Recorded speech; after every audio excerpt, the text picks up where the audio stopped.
Começa agora mais um Conversando com Divaldo Franco. O programa de hoje vai falar sobre as mediunidades de Divaldo. Você sabe o que é mediunidade especular? Acompanhe a entrevista de hoje. Divaldo, eu estou com o jornal da Federação Espírita do Rio Grande do Sul, em que foi publicado uma matéria com o título A Psicografia Especular de Divaldo Pereira Franco. Inclusive, aqui mesmo no jornal, eles explicam que a mediunidade especular é aquela em que, para se ler uma mensagem psicográfica, se faz uso de um espelho. Então, você psicografa de trás para frente. Só que, além disso, tem outra característica a sua mediunidade, porque você recebeu várias mensagens dessa forma, só que em outros idiomas. Você já psicografou em italiano, em francês, em alemão. Em quantos idiomas você já psicografou, Divaldo? E como é possível você psicografar em idiomas que você não fala ou escreve? Segundo a doutrina espírita, a mediunidade de xenoglossia e glossolalia tem raízes no espírito do médium. Poder-se-ia dizer, numa análise perfunctória, que seria um fenômeno anímico profundo, porque as matrizes estão no perispírito. Equivale dizer que, em alguma época, o espírito encarnado hoje teria vivido em um país daquele idioma. Seria esta uma explicação, porque a entidade vem e projeta o seu pensamento. E através do automatismo da mediunidade, vem a narração no idioma original. No caso da escrita especular, o espírito deseja, acima de tudo, demonstrar uma peculiaridade, como na faculdade musical, na faculdade poética, na faculdade romântica, em qualquer outra manifestação. É para chamar a atenção. Os espíritos não necessitam disso. Mas no caso em tela, nós estávamos no Congresso Mundial em Paris, quando falava o médium José Raul Teixeira. Então eu vi acercar-se-me o espírito Leon Denis, e ele me disse, curioso, um congresso mundial de espiritismo sem espíritos, vamos escrever. E ele começou a escrever, havia papel e esferográfica. Ele começou a escrever. Quando eu voltei à lucidez, eu fui tomado de espanto, porque notei que era especular, mas estava em francês. A mensagem foi encaminhada imediatamente, rubricada pelo presidente da Federação, pelo presidente do Conselho Espírita Internacional, o original está na Federação Espírita Brasileira, e foi lida ato contínuo, para espanto, inclusive, do senhor Roger Perrez, que é o fundador do Conselho Espírita Internacional. Mas não foi a primeira vez. Recordo-me que me encontrava em Uberaba, por volta do ano de 1974, sendo entrevistado num programa chamado A Bigorna. Estavam presentes vários indivíduos, entrevistadores, inclusive o senhor materialista, o hoje conhecido médium, Carlos Bacelli. E ao terminar, o repórter perguntou gentilmente, o senhor poderia psicografar?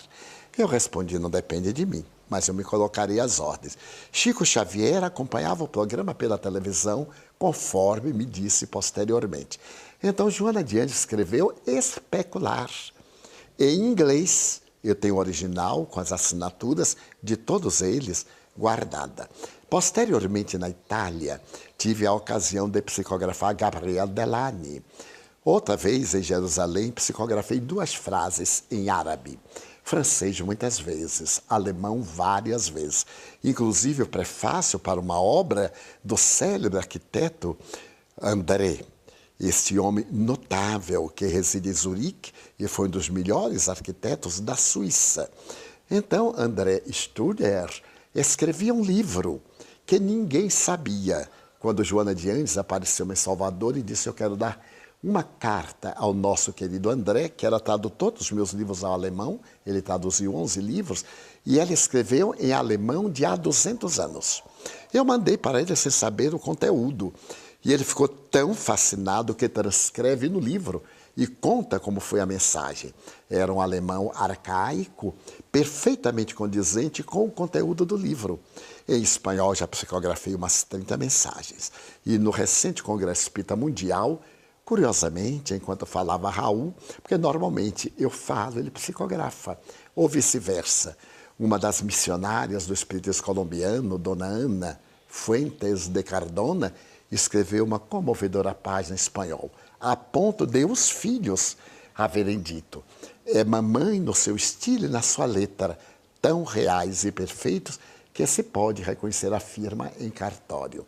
É uma faculdade para poder demonstrar a imortalidade, para demonstrar a comunicabilidade e, acima de tudo, a personalidade do missivista.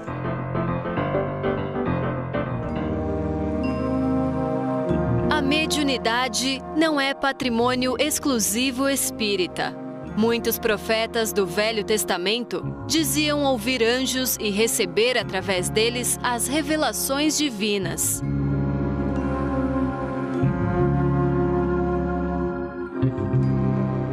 As pitonisas na Idade Média, os oráculos na Antiguidade.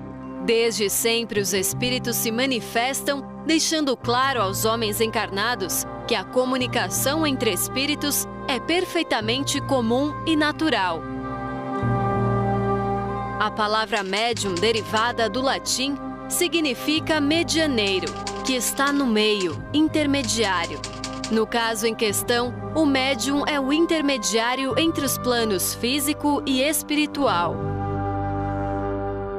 Por este conceito, entende-se que todas as pessoas possuem mediunidade, visto que todos, mesmo de forma inconsciente, influenciam e são influenciados pelos espíritos. Mas foi a doutrina espírita que se dispôs a estudar e entender os processos mediúnicos. A prática espírita é difícil, apresenta dificuldades que somente o estudo sério e completo pode prevenir. São vários os tipos de mediunidade. Entre os mais comuns, a psicofonia, onde o espírito se comunica através da fala do médium. Outro tipo de mediunidade muito comum é a psicografia. O espírito escreve através do médium. A princípio, imaginei que estivesse delirando ou sendo vítima das consequências das pancadas que recebi por todo o corpo. A mensagem de hoje disse uma coisa interessantíssima que eu não falei, que ninguém sabia. Especialmente a altura do tórax e da cabeça. Que o choque foi todo no tórax. Na certidão de óbito dele, deu. A morte foi por dilaceração das vísceras por ação contundente. Hemorragia interna por dilaceração das vísceras por ação contundente no tórax. E na cabeça também, porque ele quebrou o nariz, teve um inchou muito, ficou um pouquinho deformado. Então só veio mesmo a confirmar que a morte realmente não existe. Mas a verdade é que existem muitos tipos de mediunidade.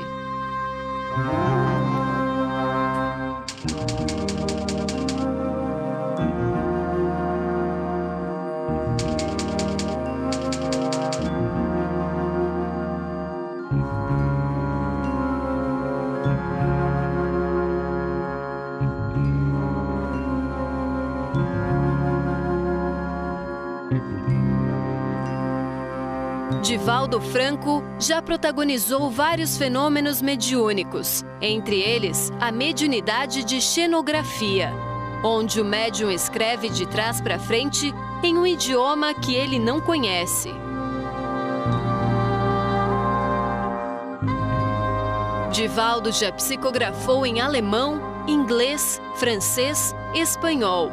E um desses momentos especiais da psicografia de Divaldo Franco se deu por ocasião no 4º Congresso Espírita Mundial, realizado em Paris, na França. Divaldo escreveu em francês de trás para frente. Notre frère Divaldo, nosso irmão Divaldo, durant quelques instants, durante alguns instantes, a produit une écriture que voici, produziu a escrita que ele está mostrando, qui est illisible. Est-ce qu'on pourrait... que é ilegível. Illisible. On croirait des hiéroglyphes. Parece mais hieroglifos. Mais si vous retournez la feuille, Agora, quando vira a folha, À la lumière, Na luz, vous avez un texte en français. tem um texto em francês.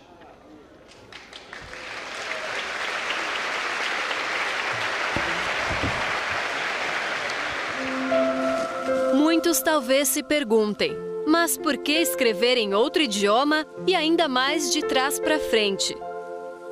A resposta é simples. Ainda existem muitos Tomés, gente que precisa ver para crer. Assim, aceitar e entender que a vida rompe o túmulo e depois da morte o que existe é a vida.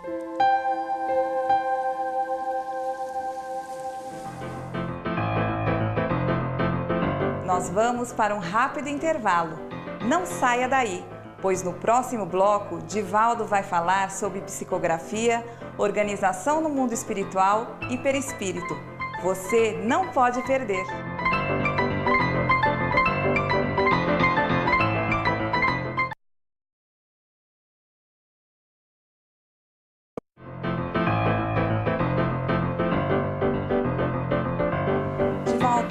Você tem diversas faculdades mediúnicas, não dá nem para relatar todas aqui no programa. E você diz que a psicografia ela é mecânica atualmente, mas sempre foi assim? Não. No início, eu tinha uma sensação muito peculiar também quando falava. Eu tinha a sensação de ver as paisagens e não tinha vocabulário para vesti-las. Posteriormente, apresentou-se-me um espírito, que foi uma grande educadora baiana, a professora Amélia Rodrigues, e começou a narrar experiências da vida de Jesus. Posteriormente, ela começou a escrevê-las. Eu tinha a mesma sensação. Eu via as paisagens do que eu supunha ser a Galileia, de tal forma que, posteriormente, eu fui à região. Eu visitei Israel para constatar se aquelas visões eram legítimas e gravei todas as impressões durante o périplo que realizei com mais 3 amigos. Então eu ia escrevendo e quando eu ia ler era o que eu tinha visto psiquicamente. Logo depois vieram as mensagens do Espírito Joana de Ângeles e foi automatizando. Posteriormente, quando comecei a psicografar Vitor Hugo, tornou-se absolutamente mecânica. A partir dos anos 1970, porquanto eu escrevia sem ter a menor noção e sou capaz de, quando estou psicografando, conversar, podes colocar uma venda sobre os olhos, porque a mão não é colocada para disfarçar e ficar olhando por baixo. Também escrevo sem a mão nos olhos, com os olhos fechados. Normalmente eu tomo essa postura, como a maioria dos médiuns, inspirados no exemplo do apóstolo Chico Xavier, porque é uma maneira de apoiar a cabeça, é quase repousante. Mas eu me submeto ao teste de colocar uma venda nos olhos e escrever com tranquilidade, sem que haja de minha parte qualquer esforço, porquanto a mensagem vem sem que eu tenha ideia prévia. No Conselho Federativo Nacional da Federação Espírita Brasileira, onde eu vou há 30 anos, eu não assisto nenhuma das reuniões, para não ter no meu inconsciente informações.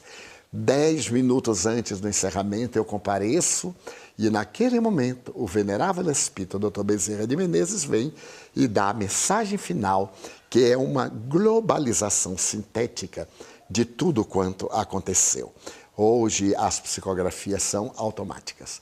Eu consigo psicografar conversando. Naturalmente evito para poder sintonizar melhor e aprender, porque os espíritos recomendam que o médium deve tomar primeiro para si as recomendações do que para os outros. E como é a organização no mundo espiritual? Os espíritos se aproximam de você aleatoriamente, ditam suas mensagens ou existe um controle? Quando nós temos uma tarefa específica, há um controle. Aquele a quem chamamos o guia espiritual é o anjo guardião de todas as religiões. Ele conhece as tarefas que deveremos exercer para o nosso progresso, as provas que deveremos passar. E então eles programam quais as entidades que se vão comunicar. E estabelecem horários, mesmo nas reuniões mediúnicas de que eu participo, enquanto escrevo, sinto-me fora do corpo, acompanho todas as comunicações e comento-as. Depois, em nosso grupo, que é um grupo de 30 pessoas, em 2 reuniões diferentes.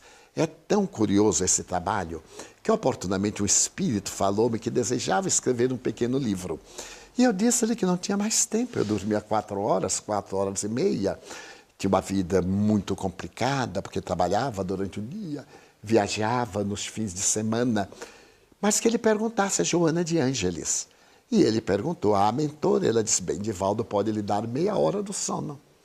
Quando o Espírito falou, eu respondi sorrindo, mas assim eu virar um zumbi de não dormir. Ele deu uma sugestão muito curiosa, que eu mandasse fazer uma mesa, semelhante a essas que no hospital é colocado o alimento.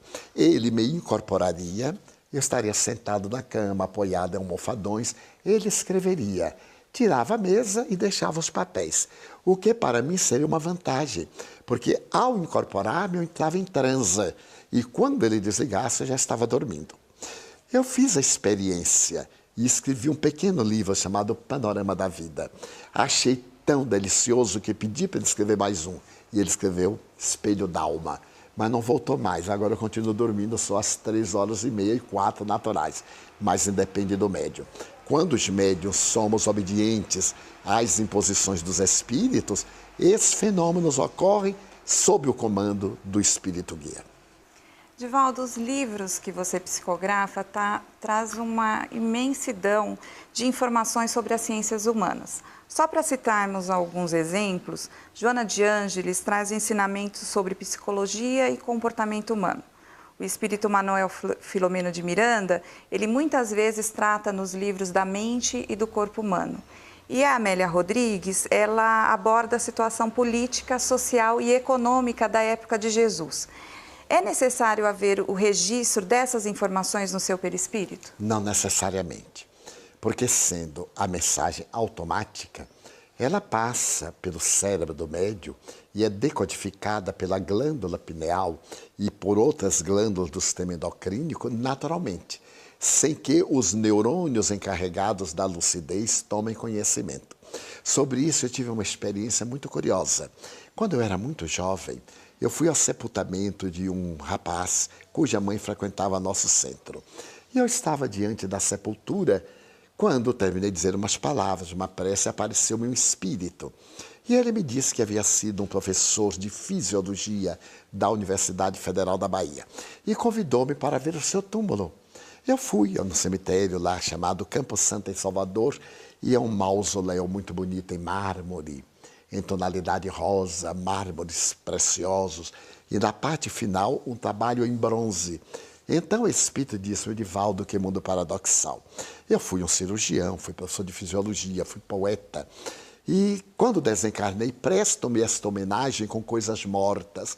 Ideal seria que fizesse um centro cirúrgico em minha memória, para salvar vidas. A partir daí ficamos amigos, e ele me apareceu para dar-me aulas. Durante 1 ano, ele me deu aulas de fisiologia, que eu não entendia absolutamente nada, porque eu não tenho nenhuma cultura acadêmica, eu sou professor primário de escola fundamental para ensinar no interior, horticultura, jardinagem. Depois ele me deu aulas de anatomia, e eu dizia, meu irmão, não perca seu tempo, eu não entendo absolutamente. Não conhecia biologia, nunca estudei física nem química. O senhor está perdendo tempo. Ele sorriu e disse, não se incomode, quer arquivar no seu inconsciente. Anos mais tarde, quando Joana de Ângeles começou a série psicológica com o livro O Homem Integral, ao voltar à lucidez e ler uma mensagem, que ela fazia uma abordagem do inconsciente profundo, o espírito apareceu, me disse, vê, eu comecei a lhe preparar faz 30 anos, aí estão nos arquivos, ela está usando a ideia e colocando em termos atuais, de forma que é muito curioso. Conversando com Divaldo Franco vai para um rápido intervalo e volta já com o quadro Pode Perguntar. Não saia daí!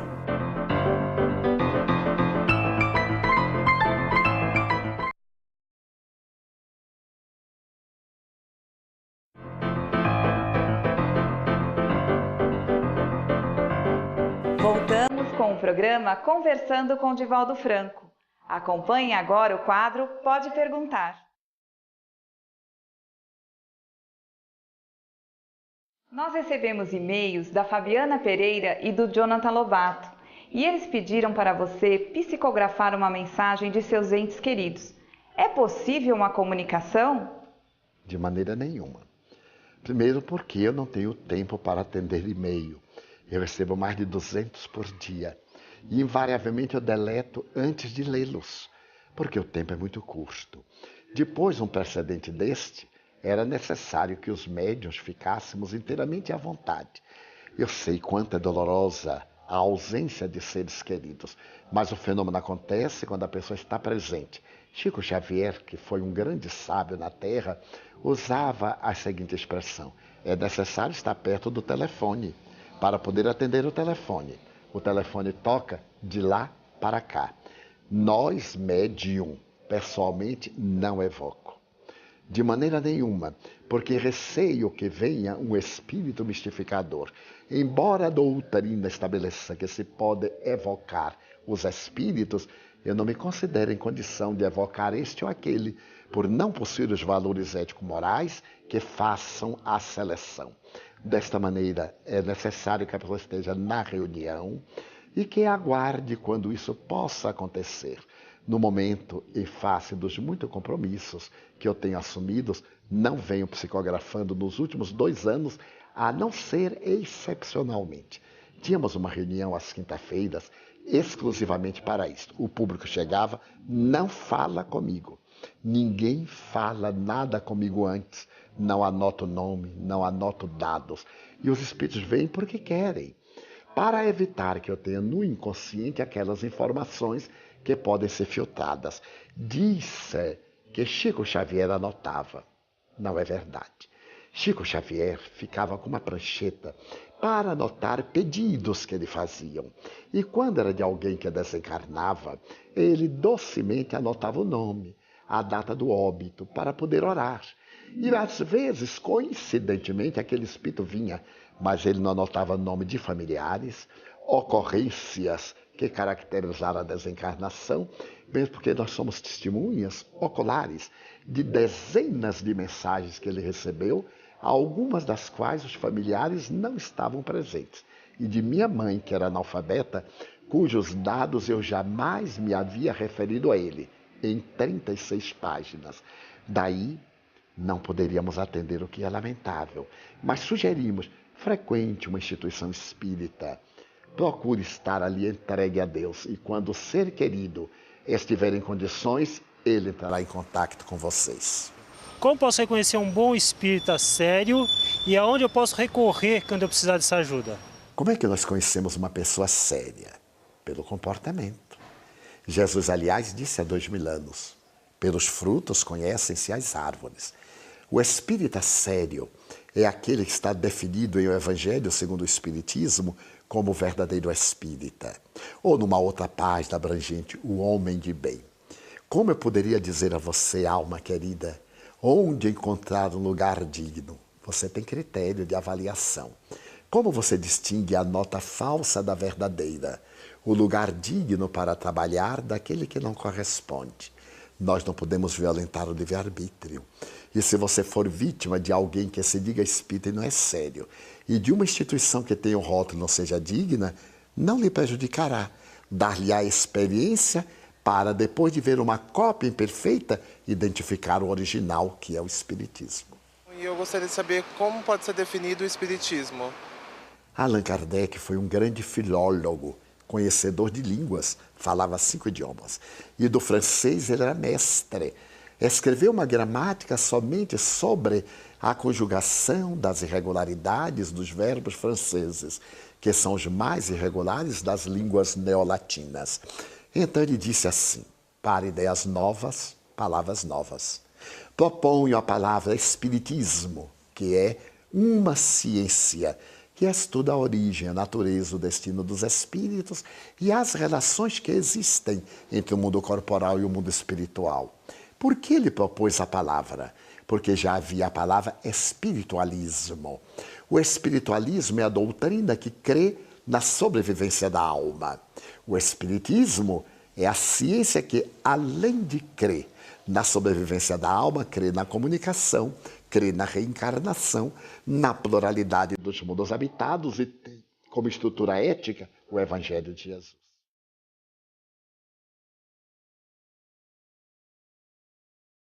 Nas palestras, Divaldo, as pessoas se admiram e perguntam, nossa, mas ele é historiador? Você traz informação sobre psicologia, física quântica? E eu tive uma cena curiosa que eu participei de uma palestra que você fez em Ribeirão Preto, no Hospital das Clínicas. E os médicos que estavam na plateia, eles falaram, mas quem é ele? Por que ele sabe tanta coisa de medicina? E você mesmo disse que não tem nenhum diploma, aliás, você só disse que tem o diploma de datilografia. Que é verdade. Quando você fala o que é seu e o que é mediunidade?